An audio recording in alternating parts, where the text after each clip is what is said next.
Klik dulu tombol subscribe, jangan lupa nyalakan loncengnya supaya gak ketinggalan updatean selanjutnya.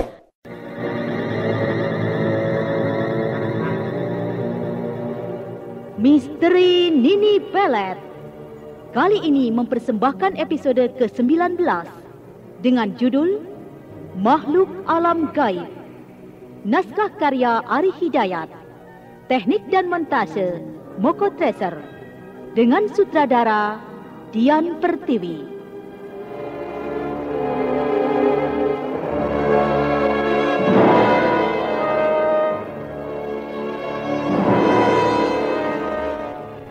Makhluk Alam Gaib, sebuah kisah mendebarkan tentang malapetaka di sebuah desa yang disebabkan karena hadirnya makhluk yang berasal dari alam gaib.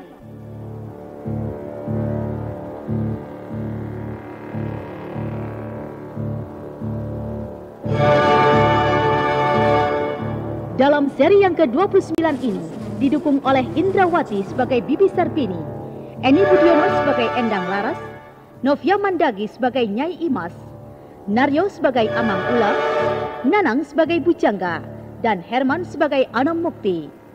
Pengantar cerita Eli Kusuma. Selamat mendengarkan.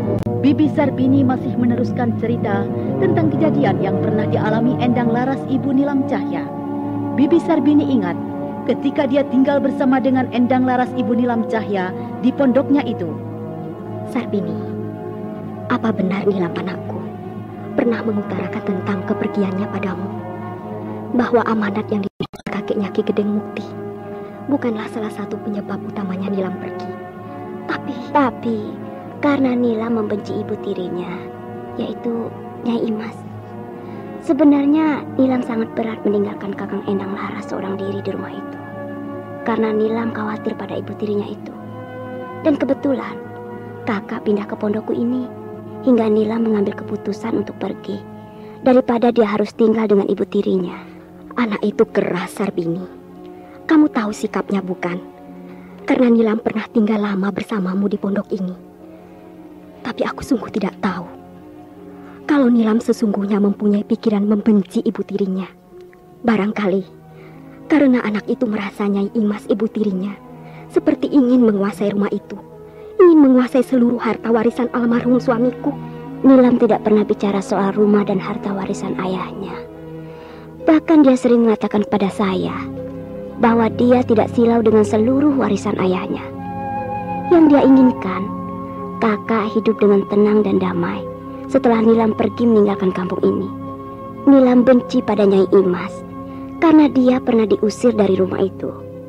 Nilam pernah diancam untuk tidak menuntut warisan almarhum ayahnya. Oh, apa benar begitu? Iya.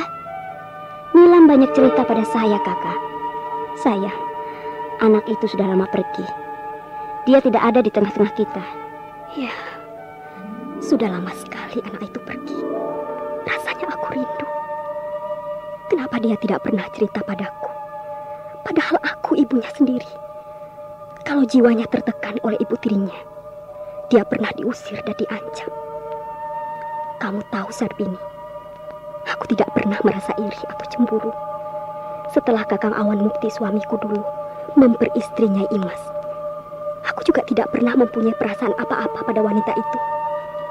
Bahkan aku berusaha untuk baik, dan suamiku juga berusaha untuk bisa adil dan sebijaksananya.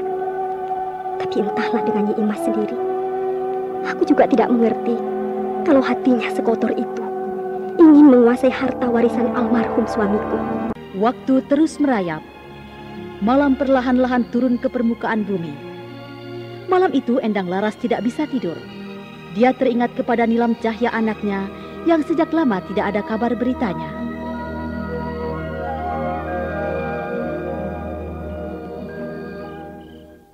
Oh, Nilam, Ibu ingat kamu, nak.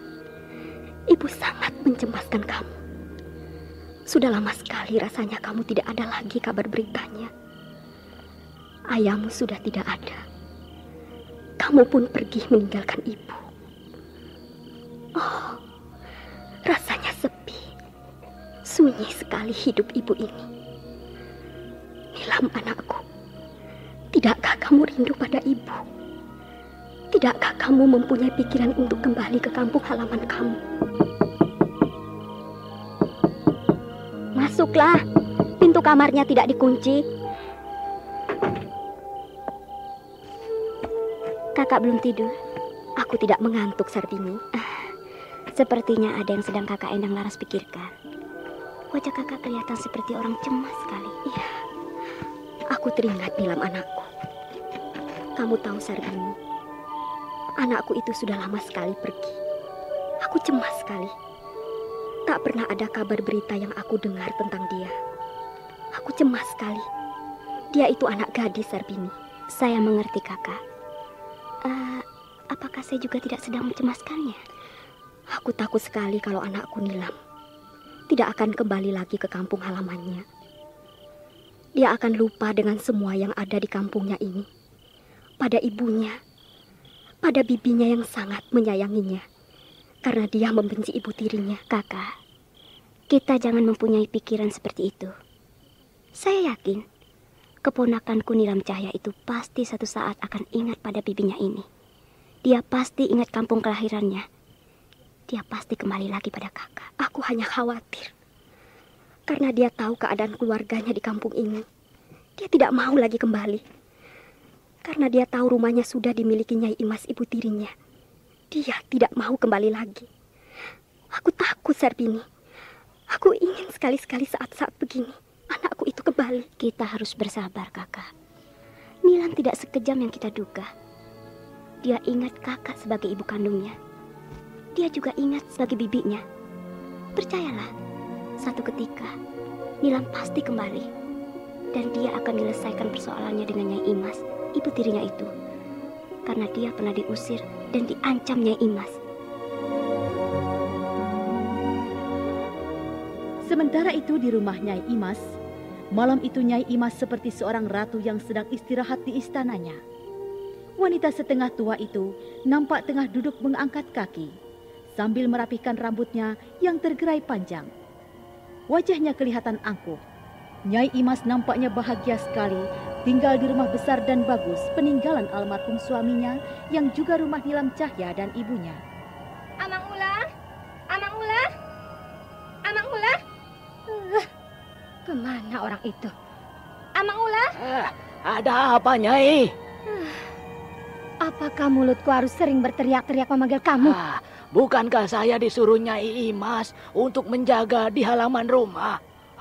Saya mana tahu kalau Nyai berteriak-teriak memanggil saya, Nyai. Sudah. Kamu aku suruh apa kemarin? Saya harus menyelidiki keadaan Nyai Endang Laras.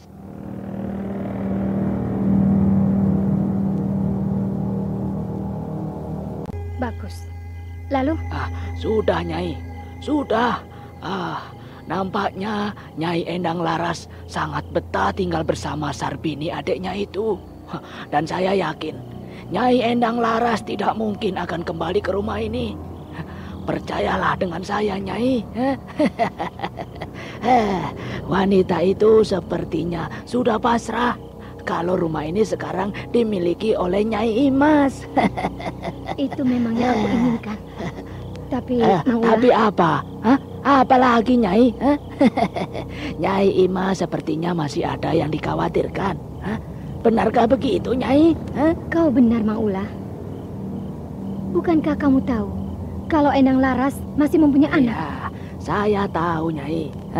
Kenapa Nyai menjadi takut pada anaknya itu? Bukankah anaknya yang bernama Nilam Cahya itu sudah lama pergi dan tidak ada kabar beritanya? Anak gadis itu tidak akan kembali ke kampung ini lagi, Nyai. Dia akan segera melupakan segala yang ada di kampung ini. Tapi hatiku masih belum tenang, Amang Ula. Tentu saja, Nyai. Saya mengerti. Nyai Imas memang perlu berhati-hati. Karena Nyai Endang Laras dan Sarbini adiknya masih ada di kampung ini juga. Tentunya mereka juga bisa menuntut warisan almarhum suami Nyai Imas. Bukankah begitu, Nyai? Benar, Amang Ula. Lalu apa pendapatmu sekarang? Kenapa harus sulit-sulit, Nyai? Karena hal itu bisa menjadi pikiran Nyai sendiri. Nyai Imas bisa sakit kalau memikirkannya.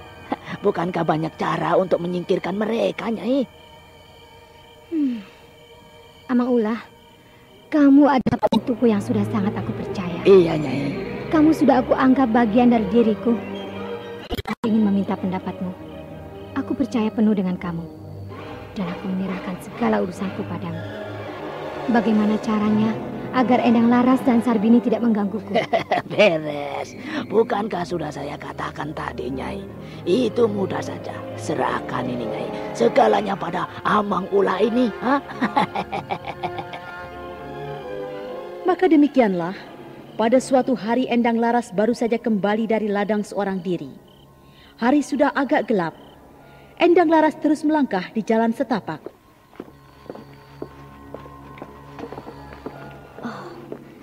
Hari sudah gelap sekali. Aku pulang agak terlambat. Tentunya Sarbini sedang menunggu dan mengkhawatirkan aku. Aku tidak bisa melihat jalan lagi dengan jelas. Sementara itu dia tidak tahu kalau di belakangnya dua sosok bayangan tengah bergerak-gerak mengikutinya. Aku sudah seperti orang buta. Aku tidak melihat apa-apa lagi. Gelap sekali.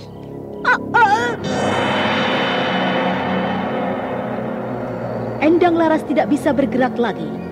Mulutnya dibekap dengan kuat. Dua sosok bayangan itu ternyata orang-orang jahat yang akan mencelakakan Endang Laras. Endang Laras berontak. Dua orang laki-laki itu menghajarnya. Endang Laras terus berontak. Dan selanjutnya, dua orang laki-laki itu menjadi marah. Tubuh Endang Laras dilemparkannya ke jurang yang ada di hadapannya.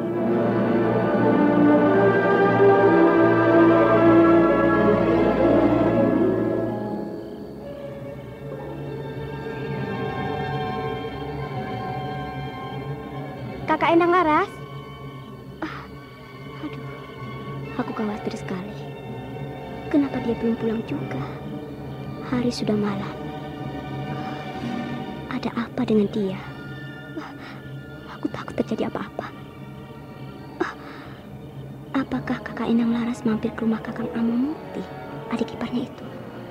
Tapi dia pasti bilang kalau ingin mampir. Biar aku tunggu saja.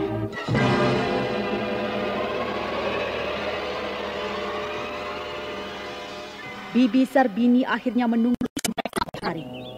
Tetapi Endang Laras tidak juga kembali. Menjelang siang hari, beberapa orang penduduk datang mengantar Endang Laras yang dalam keadaan luka-luka berat dan pingsan. Bibi Sarbini terkejut. Anomukti, adik ipar Endang Laras, datang bersama Bujangga anaknya. Saya sudah melarangnya, Kakang Anomukti. Tapi kakak Endang tetap ingin pergi ke ladang. Saya tidak bisa menahan keinginannya. Saya tunggu semalaman, dan baru siang tadi penduduk mengabarkan kakak Endang Laras tubuhnya ditemukan tergeletak pingsan di anak jurang. Lukanya sangat berat sekali, Kakang Anomukti. Kasihan sekali Bibi Endang Laras. Ayah, lihatlah kedua matanya. Sepertinya tidak ada harapan lagi. Kalau Bibi Endang Laras bisa melihat kembali, dia akan mengalami kebutaan. Luka di kedua matanya cukup berat, Ayah. Sepertinya bola matanya pecah. Ya, ayah kira juga begitu, Bujangga. Kasihan bibimu itu. Rasanya tidak akan mengalami kebutaan. Apakah benar begitu, Kakang Anomukti? Benarkah Bibi Endang Laras akan menjadi buta, Bujangga? Benar, Bibi. Lihat saja, luka di kedua matanya cukup parah sekali. Ya, jelas sekali kalau kedua bola matanya itu pecah. Bibi Sarbini, apakah tidak ada yang tahu kejadiannya, Bi? Tidak, Bujangga. Penduduk yang menemukannya juga tidak ada yang tahu. Bagaimana jadinya kalau dia akan menjadi buta? Kasihan sekali. Malang sekali nasibmu, Kakak Endang Laras. Apakah dia terjatuh atau ada orang yang ingin menjahatinya? Saya tidak tahu sama sekali, Kakang Ano. Saya khawatir Kalau kakak Endang Laras karena dijahati oleh orang. Ayah, kenapa ayah mempunyai pemikiran sejauh itu? Ya, karena menurut bibimu Sarbini, bibimu Endang Laras itu pergi ke ladang dan biasa kembali dengan aman. Tapi kali ini dia mengalami kecelakaan berat. Apakah tidak mustahil kalau ada orang yang ingin jahat pada bibimu, Bujangga? Iya, Bujangga kira juga begitu. Tapi kira-kira siapa orang yang jahat itu? Kalau Bujangga tahu, saya kira tangan ini tidak tinggal diam. Kakang Anumukti, saya kira juga begitu. Saya juga curiga ada orang yang jahat. Amang Ula? Amang Ula?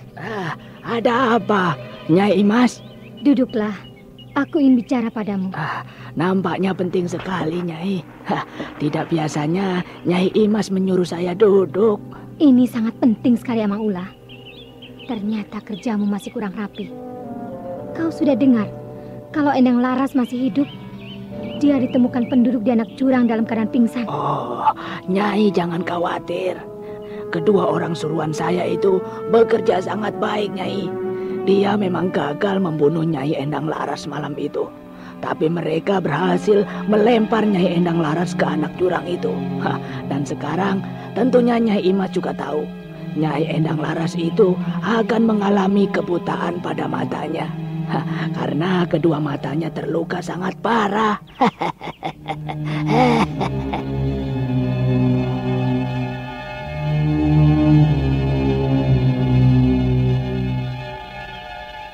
Bagaimanakah kisah selanjutnya? Nah, saudara pendengar, ikutilah lanjutan serial misteri Nini Pelet yang dipersembahkan oleh PT dan Pos Laboratoris Indonesia di radio kesayangan Anda. Sampai jumpa.